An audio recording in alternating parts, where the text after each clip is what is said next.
Hi guys, this is Tiny Little Whispers ASMR. Today we have another true crime case for you guys. It might be a little bit shorter today. It is raining rather hard outside today and has been pretty gloomy. And then on top of that, I'm having a weird ear hearing issue. There's a lot of fluids built up behind my eardrum. So, not sure how long this video will last, but I thought, why not go ahead and film something, even if it is a bit more casual. So today's case takes place in the Great Smoky Mountains National Park, and I have frequented the park quite a few times when I was growing up, and then my husband and I visited recently, and we actually were in the vicinity where today's case takes place. So we're going to be talking about the case of Trenny Gibson. So Trenny Gibson disappeared from the Smoky Mountains National Park on October the 8th in the year 1976. Trenny was a junior at Bearden High School, and she was living in Knoxville, which is where the high school is located. So Knoxville is about an hour outside of the Smoky Mountains, and then from there about 40 minutes to an hour inside the park is a place called Clingman's Dome. And here at Clingman's Dome, it has the trailhead to Andrews Bald, which is the area which Trenny went missing from. So apparently there was a field trip scheduled for the students on October the 8th, but the field trip was sort of up in the air due to the weather. It ended up being rather cold on the 8th, and apparently a lot of kids thought they were not going to go on this hiking field trip, so they did not dress appropriately for the weather. So Trenny, for example, when she disappeared, she was wearing a blue blouse, a sweater, jeans, tennis shoes, and then a borrowed jacket from a friend of hers. So it sounds like she wasn't planning on going hiking that day, since she did not bring her own jacket or coat.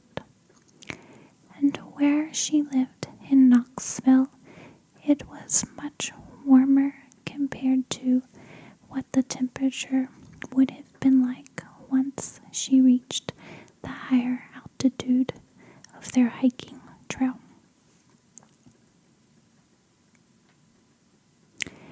So the day of the field trip, the teacher decided to go ahead and take all of the students along with a bus driver. The teacher's name was Mr. Dunlap, and between him and the bus driver, they had 40 students that they were responsible for.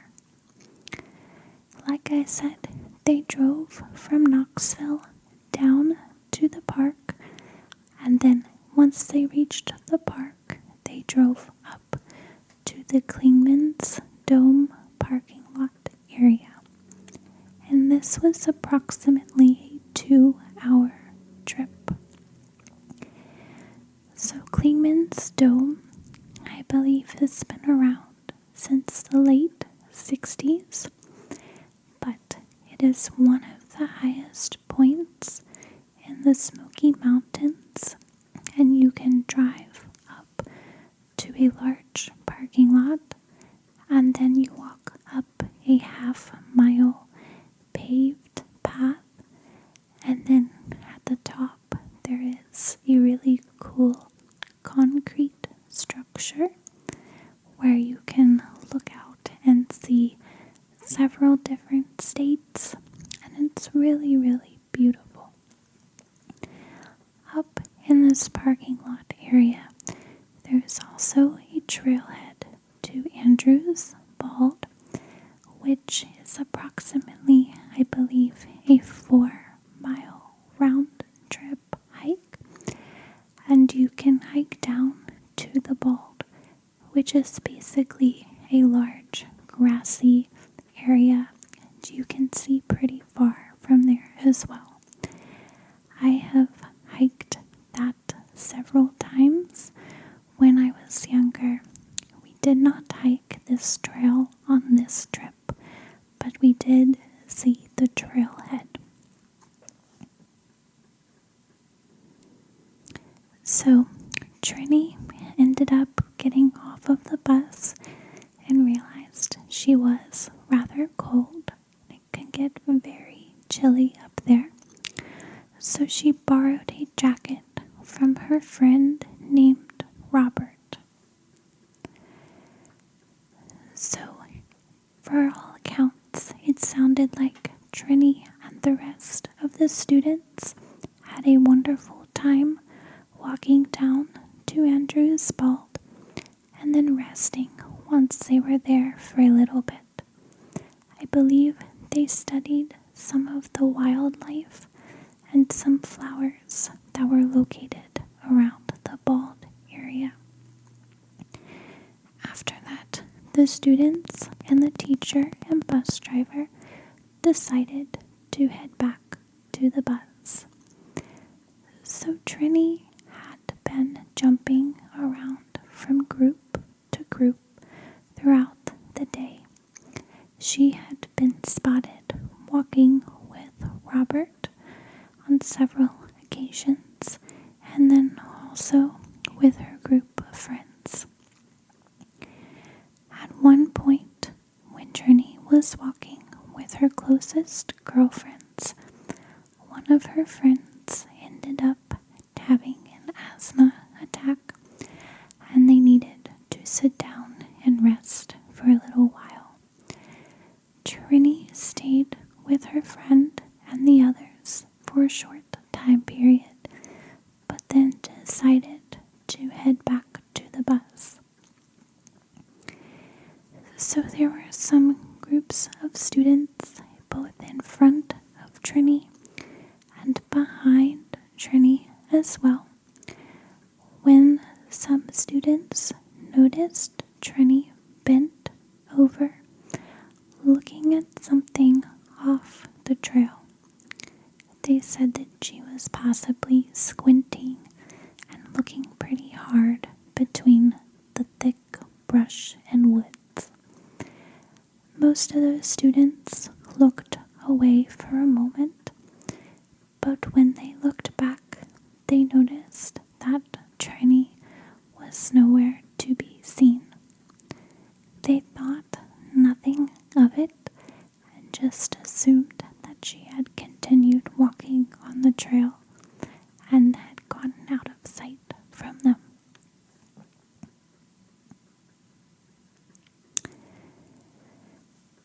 So, once all of the students got back to the bus, it was around 3 o'clock. Several of the students noticed that Trenny went missing, and they alerted the teacher. Just after 4 o'clock, the teacher alerted the park headquarters and told the rangers that one of his students had gone missing. teacher, Mr. Dunlap, had run from the bus all the way back down to Andrew's vault and back, not spotting Trenny once. Now, I'm not sure how the teacher alerted the park rangers of a missing student, but I believe at the time there was a small store and restroom area down near the parking lot, and so I'm assuming that is how the teacher alerted the rangers of the park. By the time a ranger was able to drive up to the Klingman's Dome parking lot, it was around 4:30. They immediately began searching for Trenny. Trenny had at one point injured the back of her heel, and she was taking some antibiotics for her injury. And the teacher and several others assumed that Trenny possibly had stepped off the trail, where then she was injured further and had to sit down. So the bus driver ended up leaving around 6 p.m. after Trenny was still nowhere to be spotted. And around 6:30, 20 more people arrived to help search for Trenny. Most of the students stated to the teacher that Trenny had most likely headed off by herself. The rest of the students arrived back to their school around 8 p.m. that evening, and at 8:30, Trenny's mom was finally alerted that her daughter was missing. I know that they did not have cell phones back then, but this still seems like an excessively long time since Trenny did go missing around 4 o'clock or so. Trenny's family immediately leaves Knoxville and they head to Klingman's Dome in the park. There, they brought clothes and several items that belonged to Trenny. This was so the police could bring the dogs out to help search for Trenny. So there is an area in the Smoky Mountains called Newfound Gap, and from here a single road goes up to Klingman's Dome. A park ranger closed this road off and did not allow anyone to go up to the Klingman's Dome area besides searchers and family members. I believe that road is around 6 miles long or so it's not a short road. But the police began to search with dogs where Trenny was last spotted. And for some reason, the dogs found her scent, but when they went up to the parking area of Klingman's Dome, they were unable to find her scent at all. They did find some of her scent along another trail called the Appalachian Trail, which runs past the Klingman's Dome overlook. So the Andrews Bald Trail where Trenny was located, you can exit onto Klingman's Dome parking lot, but you can also continue up and connect to a small portion of the Appalachian Trail, and this will allow you to look at the overlook area.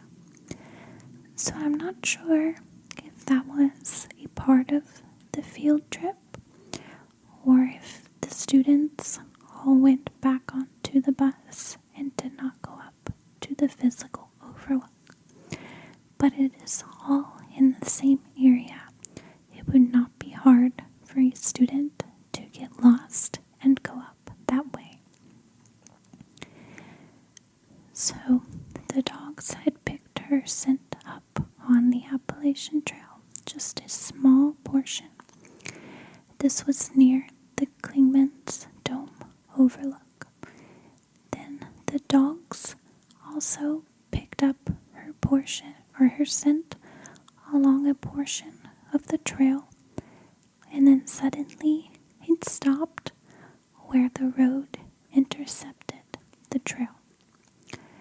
So the road that goes up to Klingman's Dome is rather curvy and has lots of overlook areas where you can pull off to the side. And supposedly where the dog's scent stopped, the police found several cigarettes and an empty beer can. Now I'm not sure if this was just on the side of the road or if this was at one of those pull-off locations. If it was at the pull-off location, I wouldn't be surprised if the cigarettes and beer can were from someone else. But if it was just part of the road, I would assume they would have something to do with Trenny's disappearance. So, the search continued for Trenny, but no one was ever able to find her. On October the 10th, over 300 people came out to help find Trenny. The trail where Trenny was last spotted on, there is a bunch of underbrush along with the stream and then a cliff on the other side, so it would have been difficult for Trenny to find her way back to the trail if she did end up stepping off for some reason. On October the 12th, the FBI comes on scene since some people believe that Trenny disappeared under mysterious circumstances. The FBI says they have no evidence that Trenny was ever kidnapped, and even though the dogs picked up Trenny's scent on the road further down, there is no way of proving that she was ever there.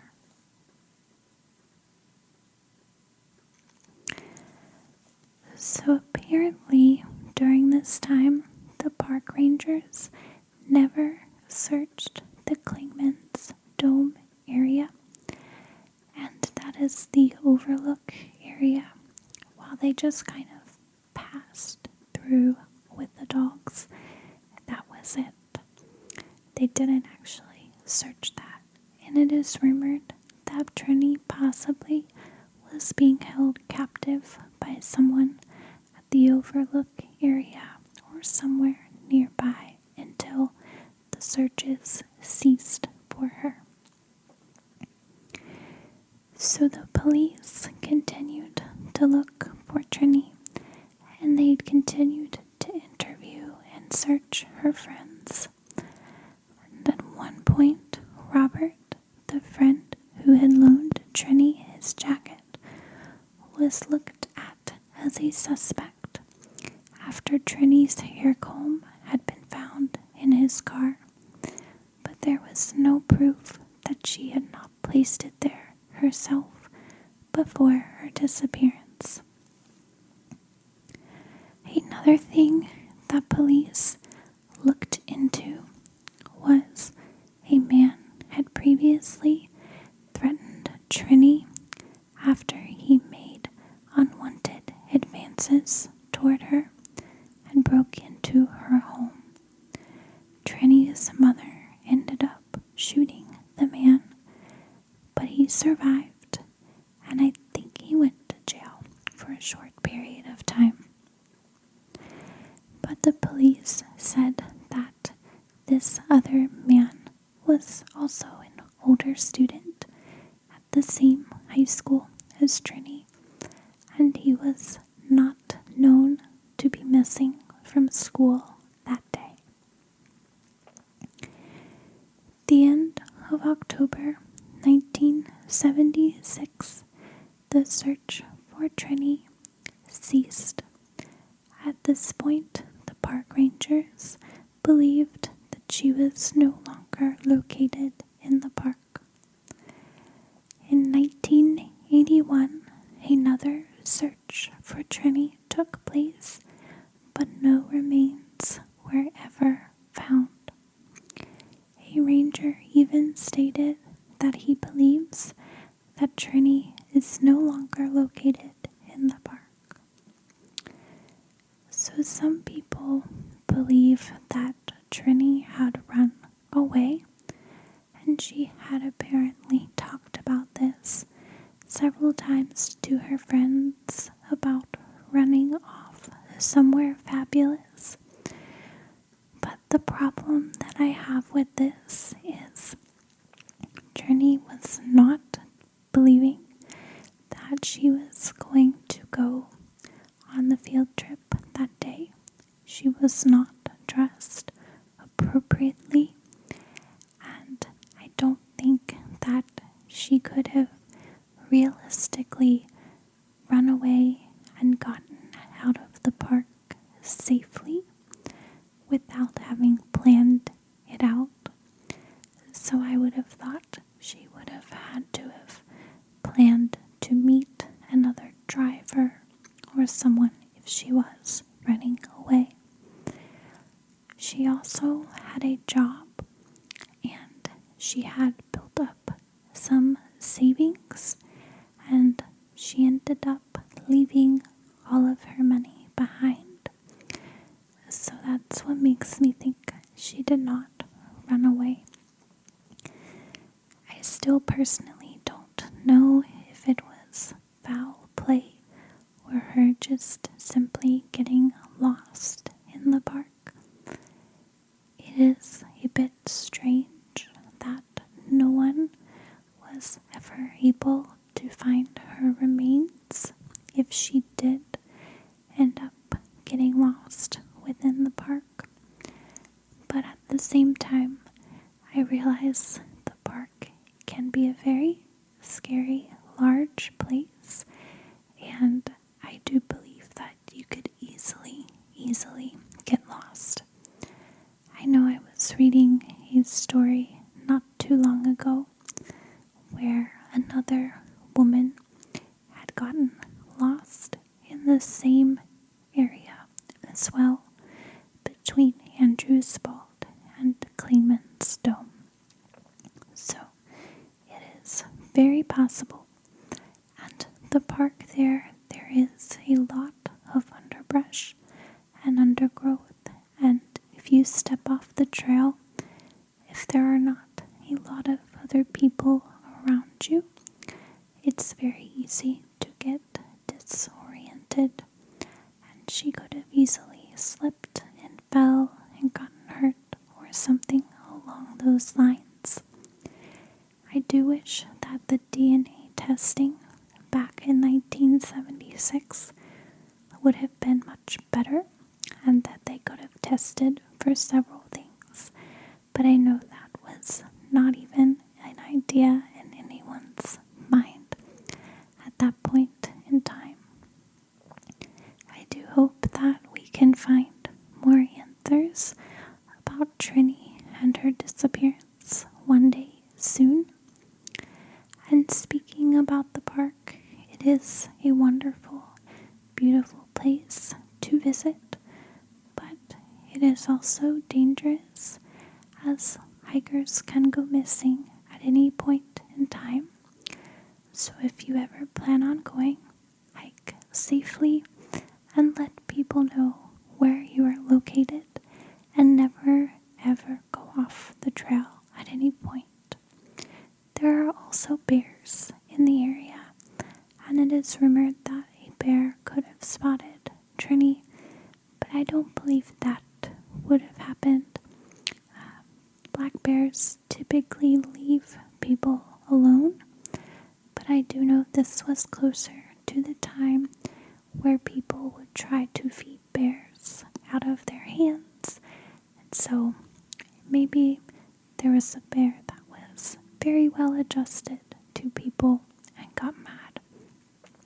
But yeah, hopefully one day we can help solve this mystery, and I would encourage all of you to visit the park and visit the Andrews Bald and Klingman's Dome area because it is beautiful. And maybe you could come up with your own ideas of what possibly happened to Trenny Gibson. So thank you so much for watching this video. I hope that you are nice and relaxed